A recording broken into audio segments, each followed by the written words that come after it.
Okay, my scalp got itchy, so I had to take down my freaking braids. Because when my hair gets itchy, it means that a headache is coming, and I'm so tired of getting headaches because of hairdos. There we go. Found it. Found you. I will always love Lost in Oz. Okay, anyway. There we go. Got it. Huh, I thought it was further into the book. That might have been Libby's book that I was thinking about. Damn. Chapter 3. In the end, there was no discussion of Star Darling's tension, because the rest of the girls soon arrived, and the talk at the lunch table shifted quickly to Scarlet and her dismissal, and most important, what it meant. Did it really matter that there were only 11 of them now? I don't see why it would, Leona said. We'll just go on one more mission. We'll just all go on more missions. We can pick up one starling slack, especially a starling like Scarlet. I never trusted her anyways. Oh, Leona! Libby's eyes flashed protectively across the table. That's a terrible thing to say. Star apologies, muttered Leona. But you didn't live with her. I'm just saying I wasn't surprised. Sage, meanwhile, tugged on her lavender braids, thinking, remember what Lady Stella told us when she met with us for the first time? If we didn't want to be part of this mission, she would find another starling who did. What if she's finding another one right now to make us 12 again? Maybe, Vega nodded. Well, I'm going to miss her, Libby said. Oh shit, wrong voice. Well, I'm going to miss her, Libby said. Even if she did say more with her drums than she ever did with her mouth, I mean, she was used to... Wait, hold your stars. What did you say? Leona gasped. How in the universe had she gone so long without considering what losing Scarlet really and truly meant?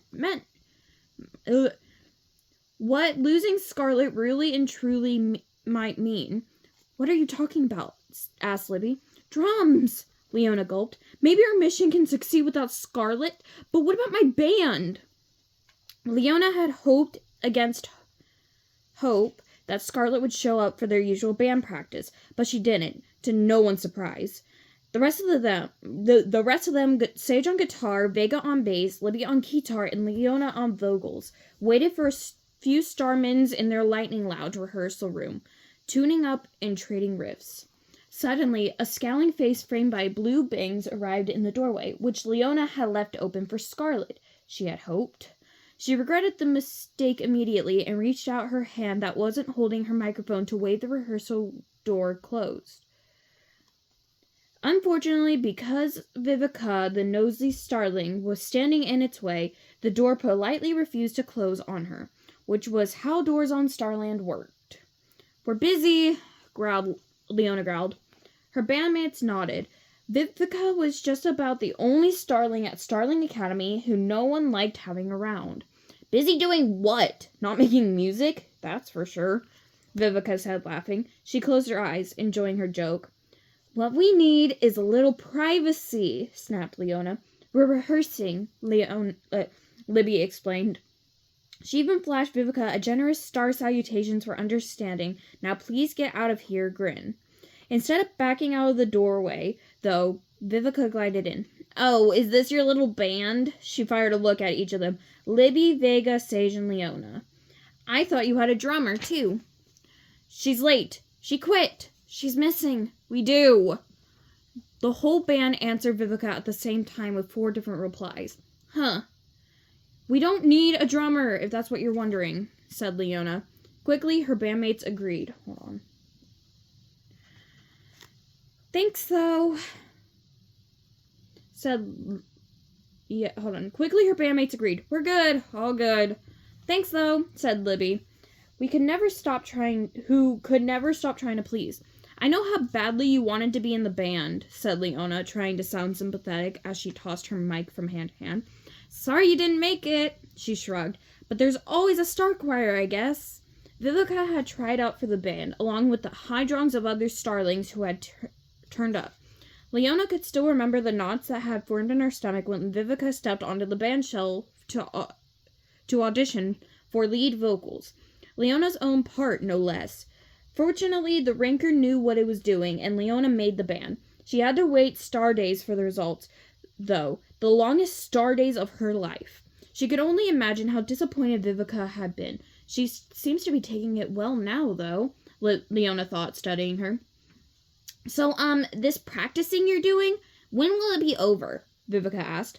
I'm wondering because my band needs the practice room today, too. Your what? Leona gasped. My band. What? Vivica's sky blue lashes fluttered innocently. The ice blue eyes behind them were less naive. You think you're the only starling who can start one? I asked Professor Langtree if the ranker could rank a second band from the auditions, and she said sure. Why not? Vivica's thin blue-lipped smile spread like a stain across her face until it almost reached her ears. I decided to call it Vivica and the Visionaries. I'm the lead singer, of course, so it makes sense. Leona didn't turn to see the rest of the band's reaction to this. To her own shock and rage were too strong. Vivica and the Visionaries? It's a little more catchy than Star Darlings, don't you think? No, what Leona thought was that it was startlingly similar to the names she planned to give her own band before the ranker had named them. Leona and the Luminaries. She even started a fan page for them on Starbook before she knew it wouldn't be used. She still had hope that the band could change names at some point. But how could they now, when Vivica's band's name was almost the same? She probably saw the page, Leona thought suddenly. She probably picked that name out of blue-hearted spite. Anyways, said Vivica, still smiling, you know, right, they can only have the rehearsal room for a star hour max. Leona didn't. I knew that, Vega said. And since it sounds like you could use all the practice time you can get, I guess we'll come back in a star hour then. And then Vivica turned, her long, pale blue hair swinging behind her back. Leona closed the door with a swipe of her arm, leaving sparks where her hand sliced the air. Starf, said Vega. 2 bands, after all of these years, with none. Ugh. Can we just play some music? Leona roared, grabbing the mic. And not talk about other bands? Vega gave her bass a half-hearted twirl and started to pluck it, then looked around. Who's gonna count us in? She asked. Oh, for heaven's sake, Leona huffed. I will. We'll do Heart of a Glion. On 3. 1, 2... She clapped once, then twice. On 3, they began. Stop, Leona yelled half a verse in. I can't sing to this. You're all over the place. We need a backbeat, Sage said, sighing. Maybe we should call Clover, Vega said. Why? Leona snapped. So she can write us a new song that doesn't need a beat? Clover had been writing songs for star years and had immediately offered to share them with Leona's brand new band. She even volunteered to be their manager. Anything, really, she was happy to do, except join them on stage. Even though she had grown up in a huge family of famous circus performers and was very comfortable on stage, she now wished to stay as far from the starlight as possible. We need a drummer, now, Leona roared. Or wait, where's my star zap? Maybe it can play a beat for us. It doesn't quite have the same stage presence, but at least it won't sit there sulking like Scarlet. Every time it comes back to insult Scarlet. Every time. She muttered, get all galactical at the littlest critique. Clover plays the drums, said Vega. Sage knit her lilac eyebrows confused. I thought she played the guitar. Correct, said Vega. And the drums, and the keyboard, and the gammophone. You name it. She paused to pluck her instrument, including, I'm sure, the bass. Are you serious? Leona said. Why didn't you say so? Had Clover really been letting them play her songs and never once showed off all the musical talent she herself had? Huh. There were so many things about so many starlings that Leona could never understand. Gotcha! At last, Leona's hand found her star zap at the bottom of her bag. Clover, she yelled before the device was even out. I make that we need you in the lightning lounge. Now. I'll sit in for the day, said Clover stiffly when she arrived. But that's it. I'm not performing in public. Ever. Do you understand? When you guys have an actual gig, you'll have to get someone else to play with you. Just so we're perfectly clear. She perched on the stool behind Scarlet's hot pink drum kit, drumsticks in her hands. She played a tight lick to punctuate her point, then reached up to catch her hat before it tumbled off her head. "Hey, that was good," Leona said. Clover lowered her chin warningly. "Just today," she said, pointing a stick. "Got it, and star salutations," said Leona, who couldn't have meant it more. With Clover there, the band's practice went much better. She didn't hit as hard as Scarlet, or by any means... Oh my fucking god. She didn't hit as hard as Scarlet by any means, but her timing was spot on. Of course, they were playing the songs she'd written, so that helped quite a bit. "Zow, that was stellar!" Sage gushed as their song, White Dwarf, ended. She strummed a joyful extra chord. "That did sound pretty good," agreed Clover, giving each drumstick a fancy twirl. Even Libby, who had to nod appreciatively, thought Scarlet's absent... Even Libby had to nod appreciatively, though Scarlet's absence still stung her the most. "I wish we had an audience to hear us," said Libby. "Oh, no you don't," Clover said, "because then I wouldn't be here. I'm serious. Practice only. Period. Bam!" She slammed her snare to emphasize her point. Just then, Sage's pocket began to glow. She let go of her guitar, and while it hovered, twinkling in front of her body, she pulled out her star zap. Leona stared enviously. Sage was seriously good at wish energy manipulation, and she was only a first year. "It's a holotext," she said, "from Cassie." "What's up?" Leona asked. Sage's violet eyes grew wider as she read it. "What?" said Leona, straight into the microphone this time. Cringing but smiling too, Sage raised her head. So apparently Cassie was walking by Lady Stella's office on the way to get her request for transfer to Advanced Wish World Literature signed by the headmistress. Long story, but apparently her transcript from her old school somewhere got misplaced. Anyway, said Leona, "get on with this story." Okay, so Cassie says she saw Lady Cordial going into Lady Stella's office. Yes, with a starling.